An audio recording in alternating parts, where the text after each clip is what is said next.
Root of 2 raised to n equal to 16. അങ്ങനെയാണെങ്കിൽ എന്നിൻ്റെ value എത്രയാണ്? അപ്പോൾ ഇങ്ങനത്തെ പ്രോബ്ലംസിൽ നമ്മൾ ആദ്യം റൂട്ടിനെ കളയണം. റൂട്ടിനെ കളയാൻ വേണ്ടി നമ്മൾ എന്ത് ചെയ്യാം? റൂട്ടിനെ കളയാൻ സ്ക്വയർ ചെയ്യാം. അപ്പോൾ റൂട്ട് പോയി ലാസ്റ്റ് 2 റേസ്ഡ് ടു n മാത്രമാവും. 2 raised to n equal to 16ൻ്റെ സ്ക്വയറും കാണുന്ന അതുപോലെ തന്നെ ഒരു ഇക്വേഷൻ്റെ ഒരു സൈഡിൽ എന്തൊക്കെ ചെയ്യുന്നോ അതൊക്കെ തന്നെ അപ്പുറത്തെ സൈഡിലും ചെയ്യണം. സോ റൂട്ടും പോയി 16ൻ്റെ സ്ക്വയറും എടുത്തു.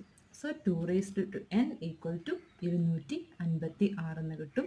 ഇനി ഇപ്പോൾ 2ൻ്റെ എത്രയോ പവറാണ്, എത്രാമത്തെയോ പവറാണ് 256, അത് കണ്ടുപിടിക്കാൻ വേണ്ടി നമ്മൾ 2 × 2 × 2 × 2 × 2 × 2 × 2 × 2, അതായത് 8th പവറാണ് 256. So 2 raised to n equal to 2 raised to 8 എന്ന് കിട്ടി. എന്നിൻ്റെ വാല്യൂ 8 എന്ന് കിട്ടി. ഇത്രയാണ് ചെയ്യേണ്ടത്.